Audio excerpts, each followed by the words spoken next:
A few moments later. Baik, sebelum kita lanjut ke pemaparan materi, sebelumnya perkenalkan, nama saya Rizka, biasa dipanggil Ika. Saya dari mahasiswa semester 2 program studi Reka Medis dan Informasi Kesehatan, jurusan Kesehatan dan Politik. Oke, selanjutnya ada teman-teman saya.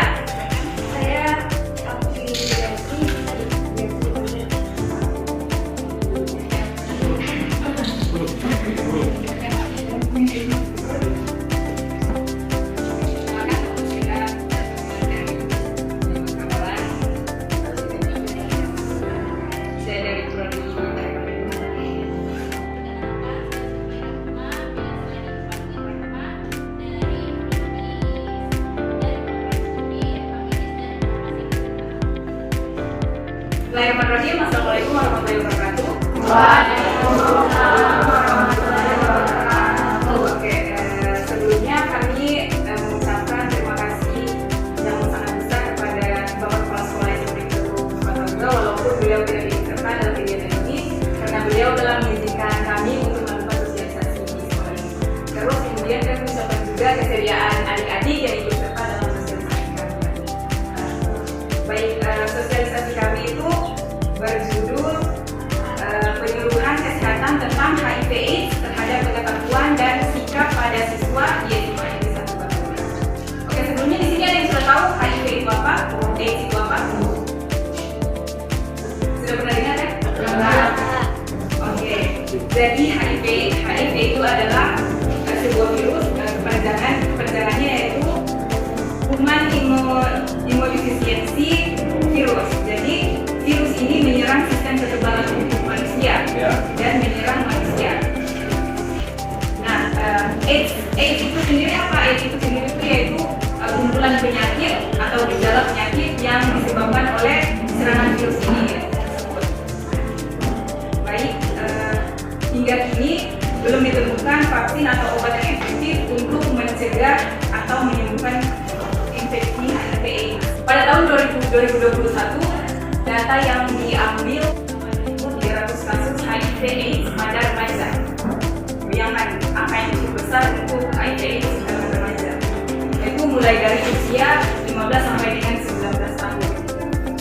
Angka yang cukup signifikan untuk memberikan sumbangsi penyebab penyakit HIV itu sendiri merupakan salah satu penyebab penyakit terbesar di Indonesia, walaupun memang tidak masuk di peringkat kelima atau peringkat ketiga dibanding dengan stroke, gagal jantung dan lain-lain.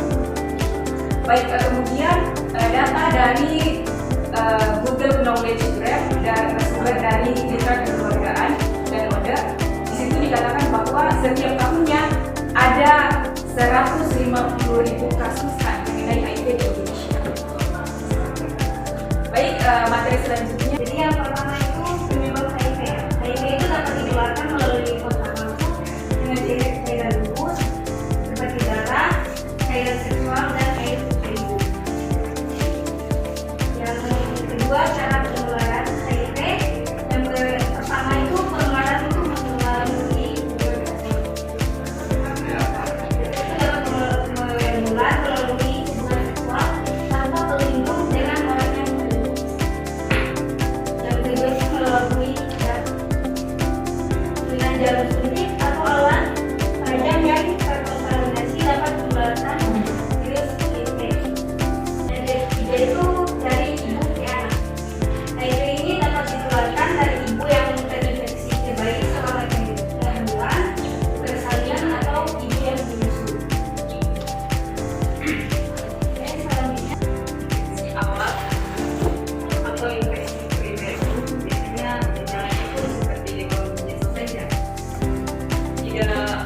Tidak tahu kalau apa penyakit ini sudah terinfeksi di kita. Biasanya itu seperti demam, sakit kepala dan mual. Dapat muncul kisaran beberapa minggu setelah terinfeksi. Terus hal asimptomatis atau infeksi ini biasanya hal ini gejalanya tidak ada di tubuh kita, tidak diketahui, tapi virusnya ini berkembang terus di dalam populasi di dalam kita. Jadi itu biasanya pasien AIDS atau yang kena penyakit tidak tahu kalau itu sudah terinfeksi. Terus tahap AIDS atau tahap akhir ini biasanya sistem kekebalan tubuh mulai turun, mulai berat badan mulai turun, sampai jaringan-jaringan itu tetap parah dan tidak mampu untuk melawan infeksi virus ini. Tahap selanjutnya pencegahan penularan HIV. Pertama dari pergaulan bebas. Kalian sudah tahu mana yang atau jadi kita harus menghindari hal-hal itu dari pergaulan. Sekarang itu resolutif. Adik-adik bisa datang ke fasilitas kesehatan untuk mendeteksi infeksi virus itu. Bisa dari yang sakit ataupun puskesmas. Adik-adik bisa datang dari berbagai jarum. Ini biasanya memakai narkoba. Jadi mereka pakai jarum suntik ke dalam tubuh. Saya teman kalian, dia pakai lagi temannya yang satunya. Jadi yang kena HIV otomatis tertular ke temannya satu lagi. Terus edukasi kesehatan.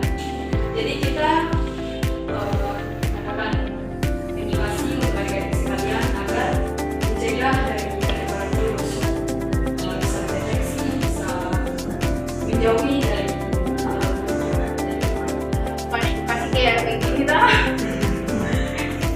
Terus kita juga jadi sukarelawan di tempat-tempat yang terlibat dalam kegiatan amal untuk mendukung pasien HIV/AIDS ini.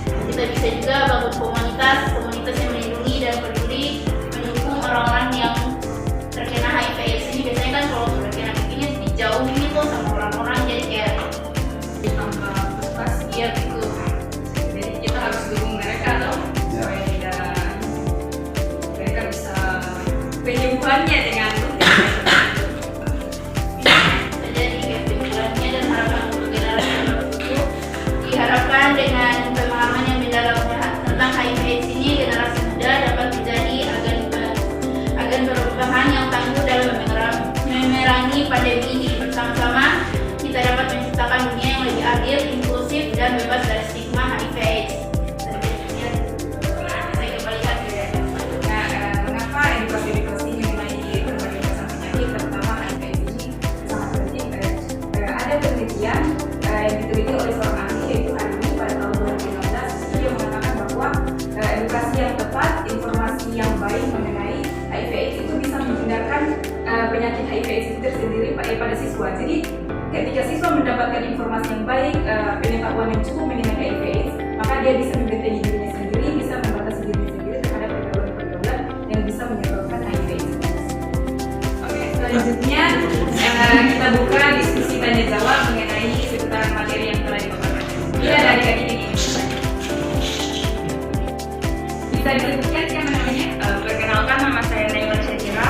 Adapun pertanyaan saya, kira-kira apakah HIV atau AIDS ini bisa disembuhkan atau tidak? Sampai saat ini itu belum ditemukan vaksin ataupun obat yang betul-betul manjur 100% untuk menyembuhkan HIV/AIDS. Jadi sekarang itu penelitian atau ilmuwan itu cuma bisa mengembangkan vaksin-vaksin untuk bisa memperlambat proses mutasinya. Jadi begitu virus HIV/AIDS itu masuk ke dalam tubuh manusia, memang si tubuh si penerima itu tidak menyadari. Tapi memang di dalam begitu dia masuk, dia langsung cepat menyerap ke sel-sel, terintegrasi ke dalam tubuh manusia. Jadi dia langsung menyerang sistem ke dalam tubuh manusia. Jadi makanya kenapa HIV/AIDS itu sangat sulit untuk disembuhkan. Bagaimana bisa dikira? Jadi perkenalkan, nama saya Nanti yang bertanya ini. Di sini saya bertanya, kalau sebaiknya Ya, ada yang bertanya apa? itu kalau sudah tinggal itu biasanya ada gangguan jiwa. Saya akan menjawab pertanyaan dari adik Gian. Tadi pertanyaan boleh diulang? Orang yang terkena Itu kalau sudah meninggal, kita masih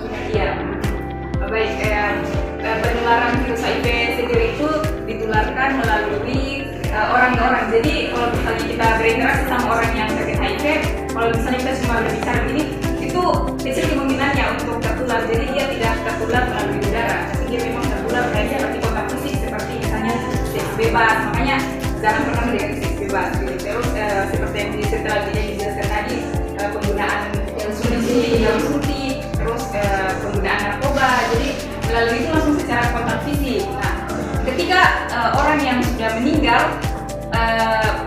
yang sudah terkena infeksi virus HIV tadi, otomatis kan sel-sel tubuhnya akan mati kan, sudah tidak lagi beregenerasi, dan mungkin kemungkinan juga virus HIV itu juga akan mati beregenerasi. Jadi dia tidak sama kayak corona. Ya, dia tidak sama kayak corona. Beda, yang corona itu dia langsung kayak tertular, dia langsung darah, kayak dia darah. Beda dengan HIV, dia langsung berkontak langsung.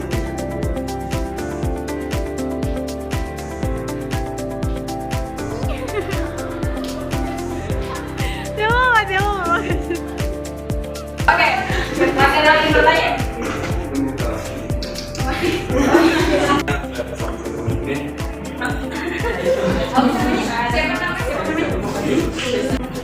Ini Kak, selain HIV juga kami menemukan artikel-artikel di website mengenai penyakit penularan ini. Detailnya namanya Papilloma acuminata.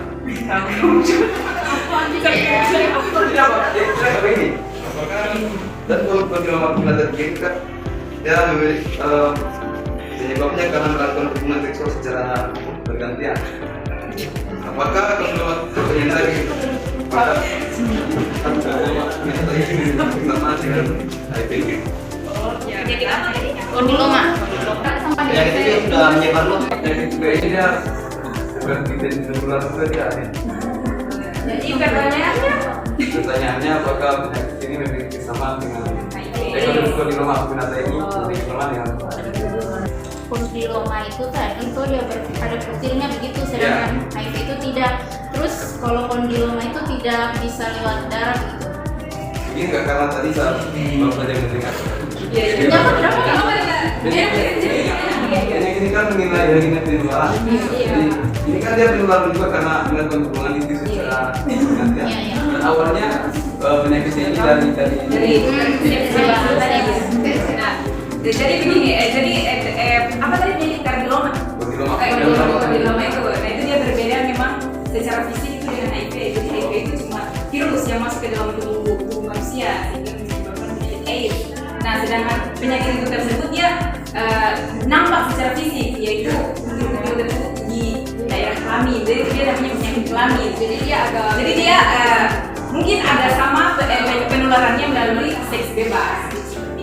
Tapi dia mungkin tidak penularannya tidak seperti misalnya kayak melalui suntik-suntiknya kayak HIV, dia tidak. Tapi memang sama dengan penularannya melalui seks bebas.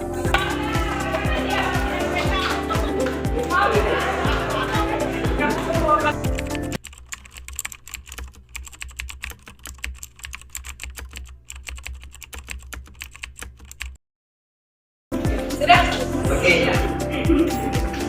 Oke, pertanyaannya itu adalah di negara mana kasus HIV/AIDS itu sangat besar kasusnya? Punya belajar sekarang. Cari googling.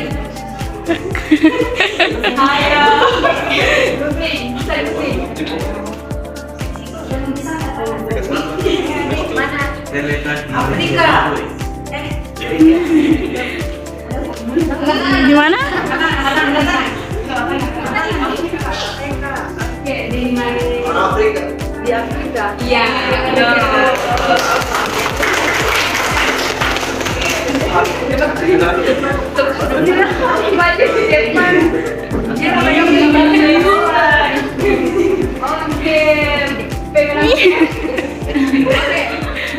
Pertanyaan berikutnya,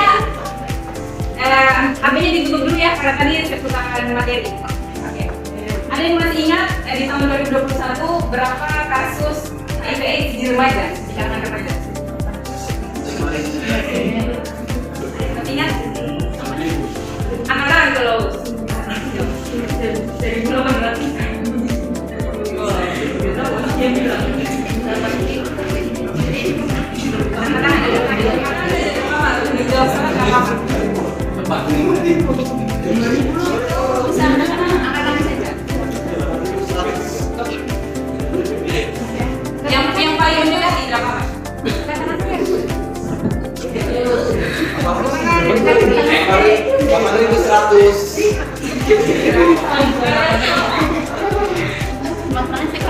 8.100, hampir mendekati. 8.200. Hampir. 8.200. Nah, 8.300.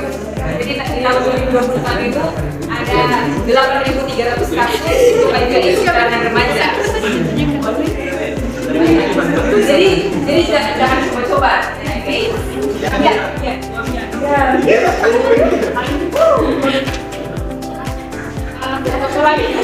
Besok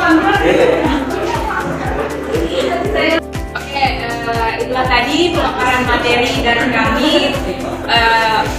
Mohon maaf apabila ada salah kata ataupun keterbatasan pengetahuan kami dalam memaparkan materi. Akhir kata, wassalamualaikum warahmatullahi wabarakatuh.